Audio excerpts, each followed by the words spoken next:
Hello, business building warrior. I love calling you a business building warrior because I know we have a few things in common as fellow warriors. If you're in the trenches building a business, fighting back against the forces of entropy and taxation and new regulations and new procedures and policies, there's always something new to learn, right? And that's just the start of it. You got to have a warrior's mentality to battle through. And actually, as we all know, anything worth having in life requires work, sacrifice, blood, sweat, tears, right? It's just not easy to be someone who builds something. So, congratulations, fellow warrior, on taking the journey. Thanks for spending a little bit of time with us today. We're doing a really cool series right now with Brian and Robin Joy Olson, two of the great coaching directors on our team. And we'll get into their content here in just a moment. It's the 7 competencies of success with the Amazon replens model that we teach around here. But I want to make sure I welcome anyone who's new. If you're new to our podcast, you've found a location where you're about to be exposed to hundreds of success stories from very real people who, in most cases, many cases, had no prior e commerce success or experience, yet they've gone on to build beautiful businesses. That's what we do here. That's what this podcast is all about, helping you use the internet creatively to launch and grow multiple streams of income. We've been doing this for over 20 years at this point. Nearly 10,000 students have come through our coaching program at this point. We've got a team of 60 coaches, all of whom have been very successful in applying the strategies that we teach on this show. They built a beautiful business and they spend some of their time helping others follow on that same path. That's how we've built this community. That's how we've built this team. It's been the only income my family and I have had for over 20 years at this point. Creative income strategies online. It's all here for you. Silentjimdotcom has a link to many great resources, including our flagship Amazon seller training course called the Proven Amazon Course. Now, if you've been around a while, you've heard us talk about all that before, but I do like to spend a couple moments each week, as often as I can, welcoming in and spending a little bit of time with the newest members, the newest listeners. Welcome aboard. We're glad you're here. If you're new and clueless, you're still in the right place. So I mentioned earlier, we've got a great series. I love the idea that Brian and Robin Joy came up with for a series of the 7 core competencies required to succeed with the Amazon selling system, where we start all new sellers. Now, this isn't the only Amazon selling system that we teach, but if you're new, or if you hadn't made any money yet, or if the stuff you've tried isn't working, or if you're fledgling around, kind of bouncing from shiny object to shiny object, and you're just not finding something that works, we start all new students out with the Proven Amazon course, Replens Training. And we've identified, after having trained thousands of people on this model, and again, hundreds of success stories on this podcast alone, a couple thousand almost success stories posted in our Facebook group from people following this strategy. It simply works. In a nutshell, you're helping Amazon fill the underserved shelf space at their hundreds of warehouses in the United States. More and more people are shopping online all the time. Amazon continues to be used more and more, and people want stuff fast. There's a lot of shelf space at these hundreds of Amazon warehouses that is inadequately stocked. You can do really well. We call it the replens system. You're replenishing your inventory, helping Amazon keep their shelves full, getting paid well to do it, finding great opportunities. And that's just the entry point, like I said. But until you've got that model down pat, you're earning while you learn, wading into it nice and slow. But until you've got it down pat, you're not quite ready to move on into some of the other more advanced models that we teach around here. So that sets the table for today's episode. This is part 2 of a 7-part series. Scroll back in time just a few episodes, and you can see part 1 where Brian and Robin Joy talked about sourcing product. That was part 1. And today we're talking about shopping, which is sounds like the same thing, but it's not. There's a lot of strategy that goes into shopping and making sure you're doing it right, getting the job done right. And the other parts, they'll explain that as well as we go through the series. They do a little bit of an overcap review today for us as well. Just such a great content. They're such a great asset to our team. And I just got to say, it's such a pleasure to work with. There's about 100 leaders on the team around here. By the time we talk about all of our coaches, which I mentioned, we got about 60 of those, the administrators in our Facebook group, the volunteers who help moderate the group, all the successful students who have kind of graduated up into leadership roles around here. It's an honor to work with all of them. And that's where you're going to see so many different names and faces on this podcast. Sometimes they'll step in, do podcast episodes. This isn't the Jim show. This is Silent Sales Machine Radio. We're all using the internet creatively to launch and grow the businesses of our dreams. But we're also stepping out and saying, hey, here's what I did. Here's how it works. Here's how you can do it too. And we love sharing that journey with others. So thanks for being a part of this. Hey, just two quick things before we jump over into the content for today. First, if you don't yet have a free copy of the latest version of the book that launched this community, it's been out about a year at this point, but it's still our latest and greatest, helping you think through where you are now in your e-commerce journey, where you should be heading, what works, what doesn't, some great lessons learned over 20 plus years of me being in a leadership role in this community, and where we think you should probably go based on where you find yourself. There's different opportunities out there. We don't think that everybody needs to take the same exact path, obviously. But if you're looking for something legitimate, we do have some great options for you. It just kind of helps you think through and strategize where you should be heading. So the way to get a free copy of that's just to go to silentjim.com/free11. That's the word free and the number 11, free 11, 2 digits there, 1. And that'll give you a couple options to get that book, and you can check that out. And hopefully that really helps inspire and encourage you. And the other thing I want to point out is anytime you want to have a conversation with us, we are here. We've had the same phone number for 20 years at this point. You can call us anytime. Go to silentjim.com and click on coaching, get those details. Or if you want to schedule a call with us at a time slot that's convenient for you, so you don't get voicemail, or maybe there's no one able to answer the phone when you call us, you can schedule a call. We'd love to talk about your business and see if we can help you get where you're trying to go. See if maybe we've got a program or some content that we could get you. Maybe you need a coach so you can go further faster. We'd love to talk to you about that. To schedule a call, go to silentjim.com/book a call. That takes you right to our schedule, and you can grab a convenient slot, have a conversation with either myself or someone on our team. We'll follow up with you when you book a call, and we'll have a conversation about your business. Let's make that happen if you're ready to have that chat. No pressure. We just want to be helpful and prove that we're here for you and we care about your success. All right, let's jump over. I'm going to turn it over to my good friends again, Robin and Brian, Robin Joy and Brian Olson, two incredible leaders. If you've never met them before, there really are a couple of really special leaders in our community who just serve and speak from the heart, and they're doing it. They've built a beautiful business and they love sharing the journey they've been on. They're going to spend a little bit of time telling you about a workshop we've got coming up in Nashville where you can hang out with them for a couple of days. So pay attention to that. It's about 10 minutes into the episode today. If you want to come in person and hang out with them, you got an opportunity coming up pretty soon here in the early fall. All right, let's turn it over to Brian and Robin Joy. Thanks, guys. Welcome back to Silent Sales Machine Radio. We are your co-hosts. I'm Brian. And I'm Robin Joy. And this is Coach's Corner. Hi, everybody. So, question of the week. Yep. This is a question from us to one of our new coaching clients. Mm-hmm. Like, tell us kind of where your struggles are. Every time we get a new coaching client, we send them a questionnaire because we want to meet them where they are. We don't want them to fit into a box that we've already created. Right. We want to meet where they are. Right. To start there. So we like to know kind of, what experience they've had, how their business is doing, if they have one, if they're not brand new. Right. And in this case, this person that answered the question wasn't brand new. And I'm going to paraphrase the answer, the conversation here. It goes like this.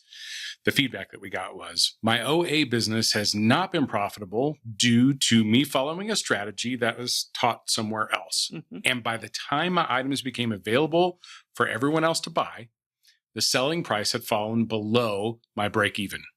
Yeah. So this is, they call this price tanking, right? Mm-hmm. By the time I got it in there, somebody tanked the price. Yeah. It's not uncommon for us to hear this of people that come to our community. Our community is a great place to come if this has happened to you. We know it's not your fault. You're following a strategy that someone has taught you. And sometimes you have to try 2 or 3 different strategies before you find one that's going to work for you. Totally. And that's what this person was doing. She had actually tried a couple of strategies, and I was real proud of her for not quitting. Right. She keeps looking until she finds one that works. And hopefully this is going to be the one for her. Mm-hmm. But often this happens when you are given a leads list to source from and you're not taught how to do that. Everybody buys the thing from the leads list. Or when people are buying inventory for you and sending it in on your behalf, you're probably not the only one they're sending up on that ASIN. Mm-hmm. So these kinds of things happen. And then if you're looking to price the same, what the buy box is selling, then you're going to be in trouble real fast. Well, I think, there are a couple of things about that. Obviously, here's my hot leads list, everyone go buy this is going to lead to challenges. If you're not taught how to organically go find the things that you need to find, and you're relying on what someone else is saying, here's something that's cool, then you're going to be subject to that, right? At a higher rate. But also, think about what, we see this a lot too. Well, the buy box is below my break even, or the buy box doesn't look like, I can make any money. The buy box when? Like 10 minutes ago, yesterday, last week, last month, last quarter.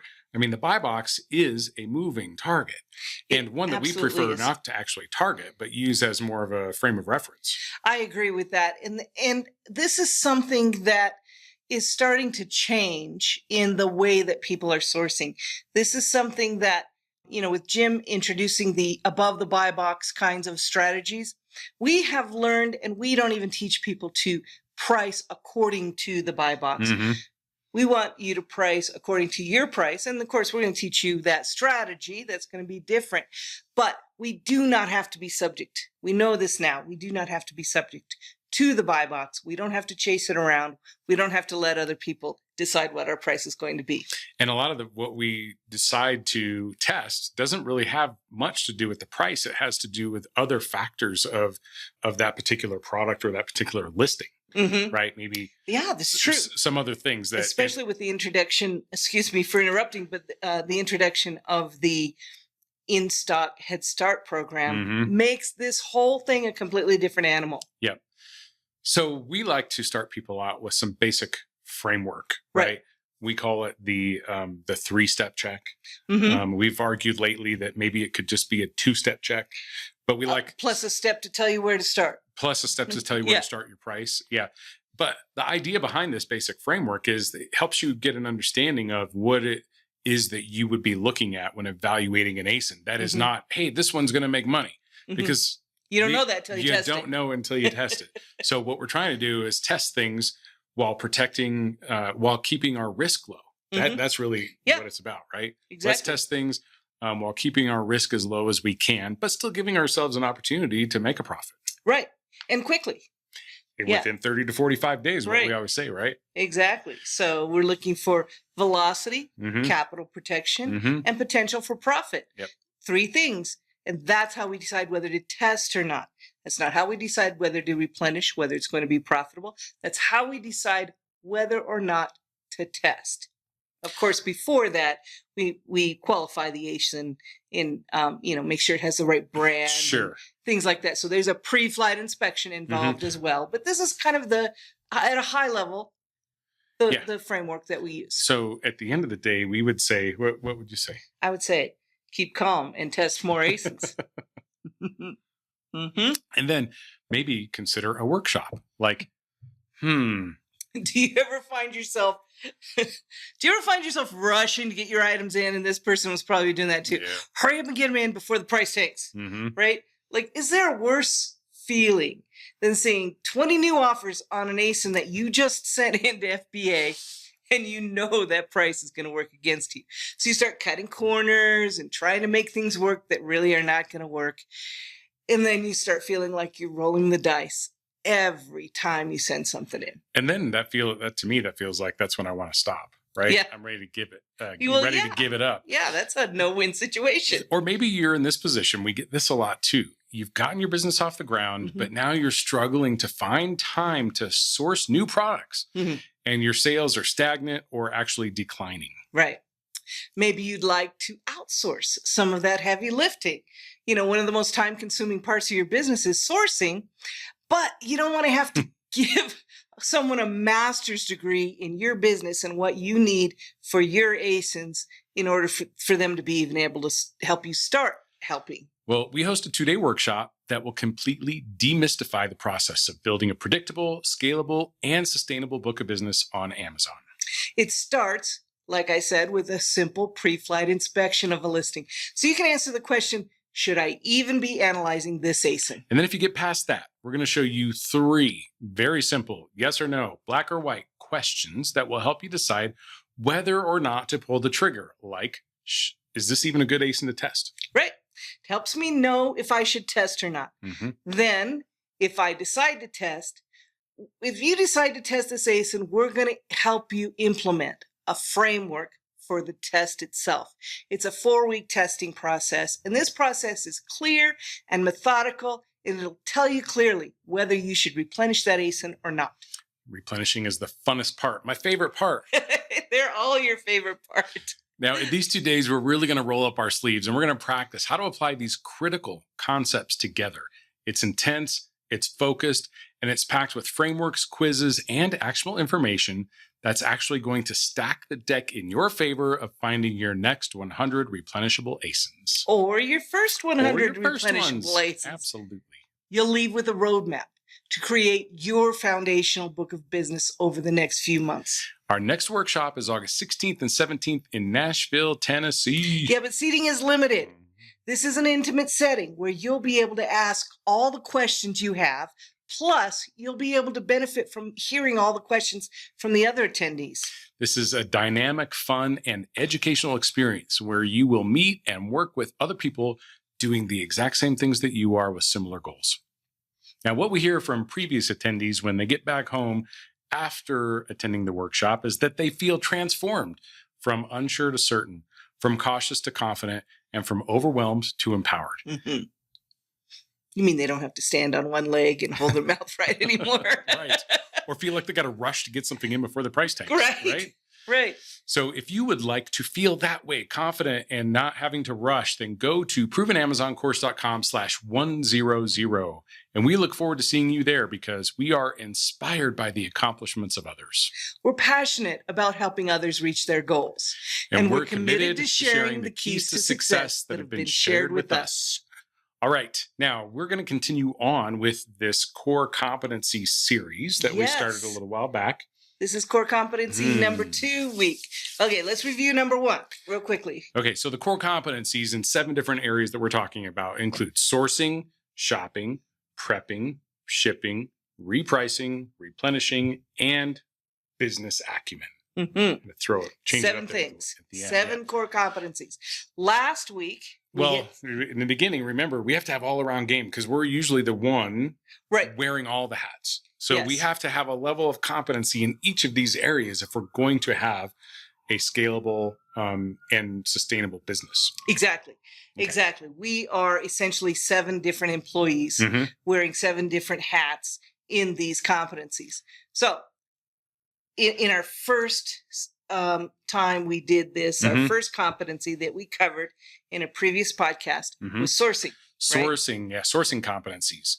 Remember, they are being able to identify viable ASINs, test-worthy ASINs, and replenishable ASINs. That's like the bare minimum. You need to be able to figure those things out. Right. Identify the ASIN that you look at as one of those things or none of those things. Or none of, Right. Yes, ideally it's one of those 3 things, but it doesn't have to be. Well, in this week, we are going to cover the shopping competency. Right. After we source something and find something to test, we got to go shop for it. Yeah, I mean, that's my favorite part. They're all your favorite part. Well, but let me add here too. Okay, yeah. We're not just going to shop for ASINs that we've sourced to test. We're also going to shop for replenishments. If we've gotten to the point where we have some replenishments, we're going to shop for those too. So then we're going to add to this at some point more than just the few that we're going to test. Right. So basically, we have to be competent in making our shopping list, which is why we needed to be able to identify test-worthy and replenishable ASINs so that we knew what to go shopping for. Right. So we're going to get, if you're first starting out, you get a few chances to get that right before you add in the replenishments. So what is involved in the shopping portion of the business? And let's just have a few conversations about this part, right? Well, I think that one of the things that's important is what you call bridging the gap, right? Where you go from an ASIN that you really would like to sell on, and you have to find a source that matches that. But that matching and qualifying the source and the ASIN is kind of bridging the gap, that last mile, right? And, we spend a lot of time doing this in the first competency, which is doing the sourcing aspect of this. Yeah, how does that apply to shopping? But how does it apply to shopping? Well, you should ideally, I think, I would suggest that you have a quality assurance / quality check process at every step along the way. And you can't assume that what you were, what was sourced in the first competency, because it could have been done by somebody else. Could have been done by someone else, or you could have made a mistake. Or it could have been you. Somebody needs to double check. Somebody needs to double check. I know this because when I first started sourcing, and I was having all kinds of fun and bringing you, bringing you ASINs. Oh yeah, these will work. These will work. And too many times you're like, well, but that's not the right size, or that's a 2-pack, and you source it as a 1-pack. And so you need somebody to do that double check. We still have somebody to do that double check. Exactly. So it was sourced, and then by whoever that was, maybe it's you, because remember we have to have all around game in the beginning, right? So now you're putting on your shopping hat, then you need to double check that, quality check double check that guy that was in the sourcing hat yesterday. This happens to all of us, right? When I'm sourcing and then you're going shopping, you're like, yeah. Yep. I love to catch you on this. You mark that line in our spreadsheet as red, like, didn't work, right? Nope. So that's the first kind of thing we have to do before we actually make the purchase. This is going to help us avoid some things in the future, like refunds, complaints, having to recall items, it saves us time and money to make sure we get it right in the first place. Right. And nobody's perfect. You're not always going to get it right. So give yourself half a chance. Stack the deck in your favor. Right. Do a double check on it before you get to the point where you have to do something in response to it. And I think I would argue that whether you are doing online arbitrage, which to me just means doing your sourcing online, you can still go pick it up in the store. Or whether you're doing retail shopping, which to me means you can actually source online and still go pick it up in the store. Or whether you're doing wholesale arbitrage with a wholesale model. It doesn't matter what any of those methods are. You have to be sure that you are bridging the gap successfully, right? That's right. Accurately. Right. So bridging the gap, getting your exact product match, doesn't matter where you're getting where you're sourcing your products from. Also, in your shopping, you probably have a spending goal. You probably have a certain amount of money that you're able to spend, and you need to make that a goal to spend all of that money. This is something that you have to work out. It's not really something that we can give you guidelines on in you should be the spending podcast, X amount. Yeah. Whatever that number is that you figured out, or you've worked out with your coach if you have one, then or your mentors, however you have made that goal, be sure to have that in front of you and meet that spending goal. Right. So the spending goal could grow over time, because if we're just getting started and we're only sending in 5 tests per week, then we may not be able to hit our spending goal. If we're like, okay, I'm going to spend $500 a week or $1,000 a week every week. If I only have 5 tests in the beginning, I'm going to slowly ramp up to that spend goal, right? So in the beginning, I think it's okay in those first few weeks or couple of months, maybe, that you are maybe not hitting your spend goal. But once you're up and running, so to speak, when you are shopping, you got to hit that spend goal. Well, and I might say at this point too, if that's the case, and it often is, I have more money than I have ASINs. I want to build up to $1,000 a week, let's say. I want to build up to $1,000 a week. I have that to spend, but I don't have enough ASINs to spend on it. To just say when I get there is not really good enough. To have a plan that says, okay, I know I can spend, $200 this week. I'm going to add to that, $100, $500, whatever you're going to add the next week. Have a plan and know when you're going to be able to reach that spending goal, not just whenever it happens. Yeah, keeping it pretty loose. Now, we do like to define as much as we can. Think of it as part of your business plan. Yes. Right. I'm gonna test 5 ASINs each week, and by this time I'm gonna be replenishing this many ASINs a week, and by this week I'm gonna be hitting my spend goal. Right. Exactly. Things tend to happen at all when you have a plan. Things tend not to happen ever if you don't have a plan. Because you don't know where success is. Right. Now, one of the things that came to light in a fairly recent coaching session I had is the shopping component and like my spend goals. Does this apply on a per day basis, a per week basis, or a per month basis? And what did you say to that? Well, this person I was working with was shopping by the day. And I think there are a lot of people out there who have shopping days that they do, Mhm. right? Maybe it's 2, 3 days a week. Maybe it could be 5 days a week, whatever. Mhm. We shop, we make our shopping list Yes. 1 day a week, Right. 1 day a week. Now, And it's for the week. it's for So we the have week. spend goals for the week. Right. And so if someone's shopping for us, then it's not up to them how they're doing it. They're a Yeah. contractor. They're making their own goals about how that's going to happen. But when it's us, when we're actually doing the shopping, Yeah.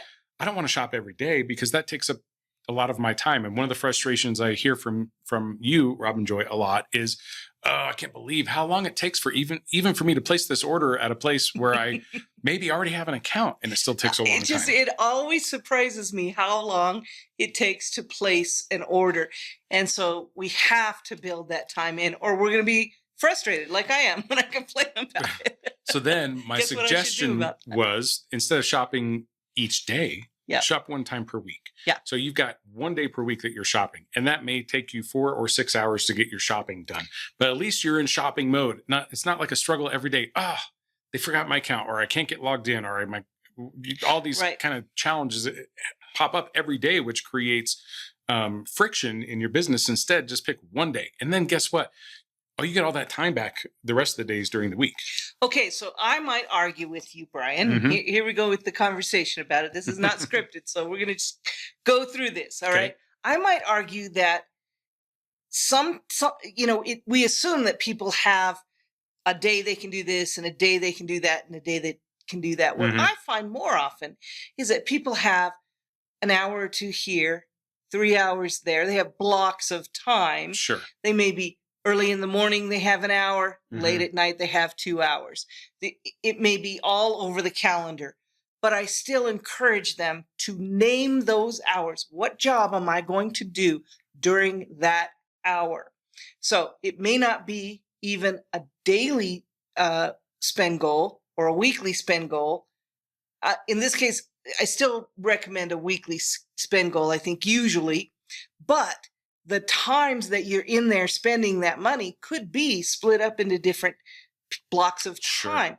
And if we name those jobs for those hours, if we can't get to them, then those hours have to be replaced, reschedule them instead of just them not happening. Mhm. Okay, so how do you? I went there. What do you got to say about that? No, Anything? I think that's fine. In this case, the coaching client I was working with was able to work full time in the business, and so Yeah, so it'll be different instead of for each spending person. 2.5 hours every day struggling with the order process or whatever it was, I said maybe just rechunk that time and spend. This is what you do on Saturday, or this is what you do on Monday, or whatever it is. Get all your shopping done out of the way. Yeah, Because that's yeah. Well, and maybe that's where the chunks look is Yeah. where I was going to. The Yeah. chunks look like, okay, I'm identifying ASINs to shop for, Mhm. making a shopping list, Yep. and then some other chunks are going to be for the actual for the shopping. actual shopping. Yep. Does that make sense? Yep. Okay. Now, one thing I like to suggest here is that while you're going through this process, it's going to be, whether you're just getting started or you're changing up your routine, it's going to be a little clunky in the Mhm. beginning. Sure, of course. But after you get it dialed in, that's the great time to write your standard operating procedures. Agree. Because remember, we talked about the sourcing competency. We want to be able to identify those 3 things so that we can pass it off to somebody else. Same thing with the shopping. We absolutely don't want to be the single point of failure in our business. That's right. So we want to create something that we can hand off to somebody else. So as you dial in what your process is, document it. Yes. So this goes to don't change your mind every time you enter a process. Be the employee. Put that hat on and be the employee who has a boss who tells you how they want this done. And you are helping to work out that SOP by doing it. But if you change your mind every time you look at an ASIN, you make a different decision and you don't have a framework to base that on, you're never going to be able to hand that off. You're the only one who can ever do that. Right. So always think of it, even in the beginning when you know you have to do it, as something that someone else could do for you someday. What are the things I want them to think about as they're doing this?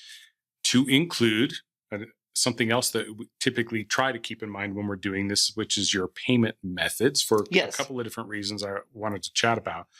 The first one is that if you are out of the country, you live abroad and you are shopping in the US, if you do not have a US based credit card, you're going to be somewhat limited in the places that are going to take your payment methods. Yes. And this is not a blocker by any stretch, right? Oh, no. We work with we had bunches of people. We had a great conversation with one of our coaches the other day who does not have a US based credit card, right, but has an inventory or a catalog of sites where she knows she can shop from, and that's where she shops from. Yeah, everything that she buys is from this catalog of stores, and rarely she's built any others. over time. It didn't happen just because she decided she wanted it. No successful business doesn't just happen. You have to work at it, right? Exactly. But if that's less of a concern for you, then one of the other things that can really make this business fun or help put the cherry on the sundae is thinking about the cards that you're going to use for your rewards, right? Your points, your miles, your cash back, whatever it is, those things, integrating that into your standard operating procedures is going to make your business more profitable. Right. That's so true. And what we use those things for sometimes is family members and friends who shop and ship for us. We often allow them to use their own credit cards because they want their own points. And that allows us to we're not paying them, but they can make a little bit more as they do it because they get those points or miles or rewards of their own.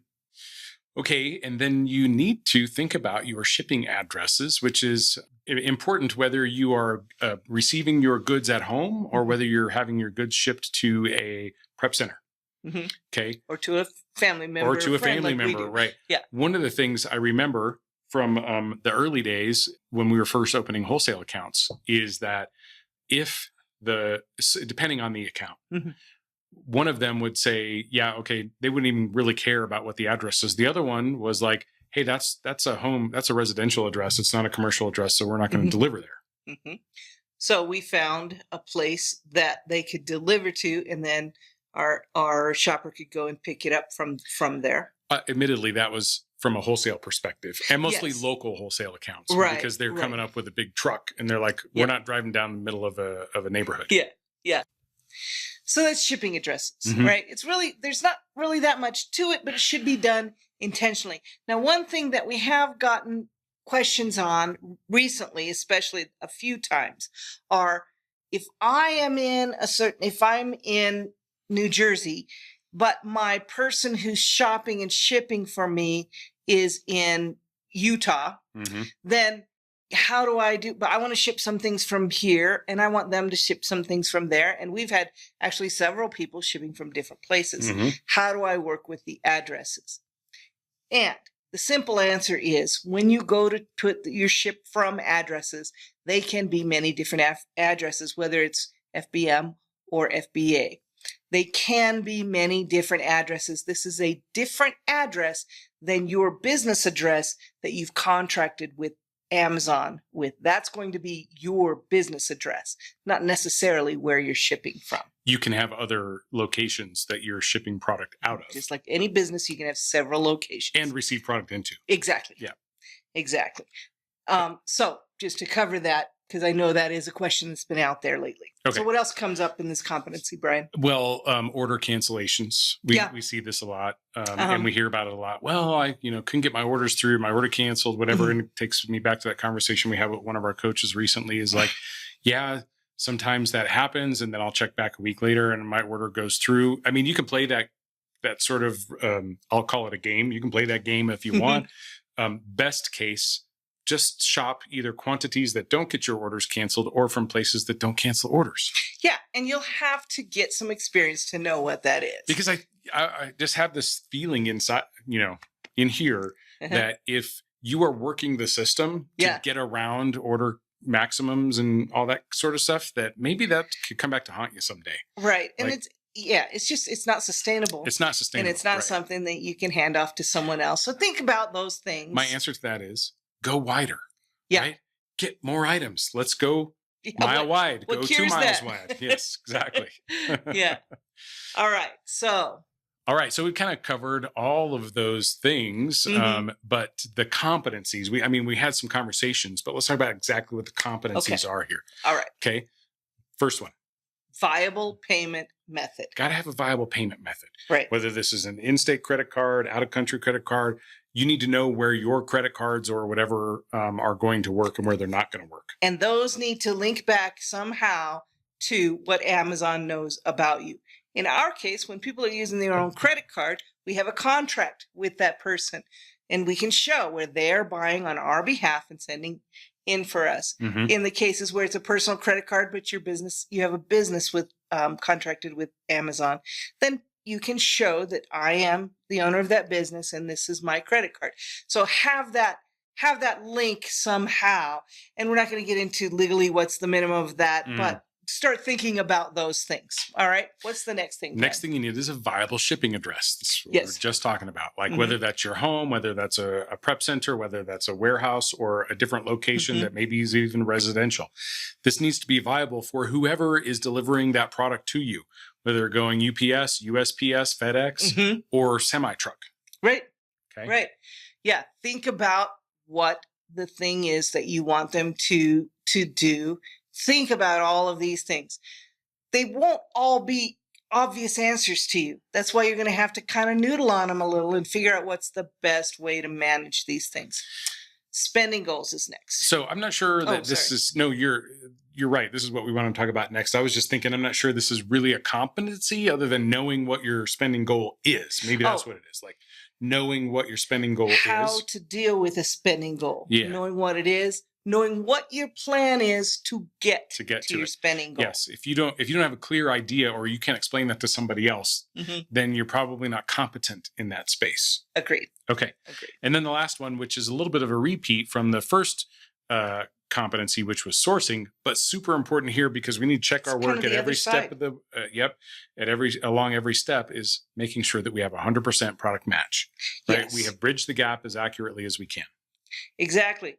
I agree with that. And that's going to help us if we do a double check on that from the sourcer doing it to the shopper doing it, even if that's the same person at this time. Exactly. Because we are putting on different hats. We are. Because we are the all-around player in our own business to start off with. That's right. Well, the next part of this series, we're going to talk about another one of these core competencies. Prepping. Yes. How do you prepare your items for shipment to Amazon's FBA warehouses? Yep. All right. Do you have a quote for us today, Brian? I do. I know. You are shocked. I was going to lead off, but you beat me to it. Yes. Well, actually, I can't remember how we came across this quote, but I think you were reading one of the books that we're reading to each other out loud, and this quote was in there. Yes. And it goes like this. Even if you're on the right track, you'll get run over if you just sit there. And this quote comes to us from Will Rogers. The great Will Rogers. Boy, he has a way of putting things, didn't he? Well, I remember when you said that out loud, I was like, sometimes these quotes are so profound, like so simple, but profound. And this is a great one. You can be on the right track, but if you're not doing anything, you better watch out. Yeah, you're going to get run over. So how do we be sure that we don't get run over? Keep moving. Test more ASINs. What cures that? Always test more ASINs. Test more ASINs. You want to go test some more ASINs? Hold on. Let's go. Let me get a drink. Let's get a drink. All right, let's go test some more ASINs. Let's go test more ASINs. Thanks everyone. Everybody. We'll see you soon. Bye-bye. Hey, before we let you go, we've got this special segment that we do once a week with our good friend Jeff Schick from jeffschick.com. He is a legal and policy expert that comes onto the show regularly to help us with account health questions, legal questions, and things that are going on in the Amazon, Walmart, and e-commerce world. Jeff, thank you so much for being here. What do you got for us this week? All right. So one of the PAC members sent this question. They said, is using a prep center a concern when facing compliance or counterfeit issues? And I think it's a great question because of all the Section 3 stuff that we've been seeing lately. So I want to first, start this off by saying that using a prep center is not generally a concern. It's not something you should be afraid of. But there are some safeguards that you can put into place to make sure that you're doing it smartly. So, first things first, one of the things Amazon's been asking for in their compliance checks is for copies of the contract between the seller and the prep center. So having documentation that's, like DocuSigned when you sign up with them can be really crucial. For instance, like it's, good would be, this like a fee sheet that's signed by both parties. Better would be a fee sheet plus, information about shipments are going to go to this address. They're going to be shipped to Amazon from this address. that's better. And then best would be everything we just described, plus we're logging in from this email address. And even better for that is if that email address is at the prep center's website, like, it's seller login one at prepcenter.com is, so that way, rather than it just being, prepcenter135 at Gmail, where Amazon's like, we don't know who this is. So so that would be like kind of your good, better, and best for helping set the stage for protecting yourself. But just some things to keep in mind when it comes to prep centers. Sellers are responsible for what their prep center does. So if your prep center is acting ethically, then you're good. If your prep center acts unethically, you're responsible for that behavior. So you really have to vet your prep centers and know that they're good companies, because like we saw a couple weeks ago, a seller got suspended for submitting adulterated documents for shipments that were sent in. And basically what happened is the seller sent in, I guess, like 5 pallets. The prep center got a BOL, bill of lading from the freight company saying that they'd sent in like 3. The prep center really had only sent in 3, but they told the seller they sent in 5, and they told Amazon they sent in 5. And when Amazon asked for a copy of the bill of lading, they adulterated the document to say 5. And then Amazon just called the trucking company and said, "Is this correct?" And the trucking company was like, "No, that's not correct. We picked up 3 pallets." Wow. So, if you're working with unethical prep centers, the seller ultimately was initially responsible. We did get them back, but it took a lot of work of showing that, like, this prep center defrauded our client. Like, our client was a victim as well, because they thought they bought 5 pallets worth of goods, and the prep center stole 2 pallets of goods. But that, if you're not keeping tabs on your prep center, you wouldn't know that. So it just goes to show you got to really know who you're working with. Using the proven resources to go through vetted prep centers is a really good source, because going to Google and just typing in prep center, you're going to find all sorts of them. And it's not really a good strategy just to play eeny meeny miny mo with a prep center on Google and hope for the best. Right. Yeah. And there's the resource through Proven is let's see, prepcenternetwork.com. And so if you go there, you can see a list of prep centers that have come up through the community. But Jeff, what would be some things then that you recommend for sellers to be able to vet their prep centers before they start working with them? Really ask your network. So if you're working with a proven coach, ask your coach, "Hey, have you worked with this prep center before?" Mhm. Asking around, to other sellers, "Hey, what has your experience been with this prep center?" You know, a fancy website is great, but a testimonial from somebody that you actually know is really good evidence of whether someone is trustworthy. I mean, even something as simple as going onto Facebook, if you know the prep center is owned by John Smith, and typing that in and hit that profile and seeing, hey, who do we know that are mutual people? I had one seller once ask me, they're like, "Can you vet this company that I'm thinking of investing in that says they specialize in Amazon as a prep center?" And I was like, "Okay, interesting." So I said, "Who's behind it?" He tells me the name. I look it up, and we have one mutual connection.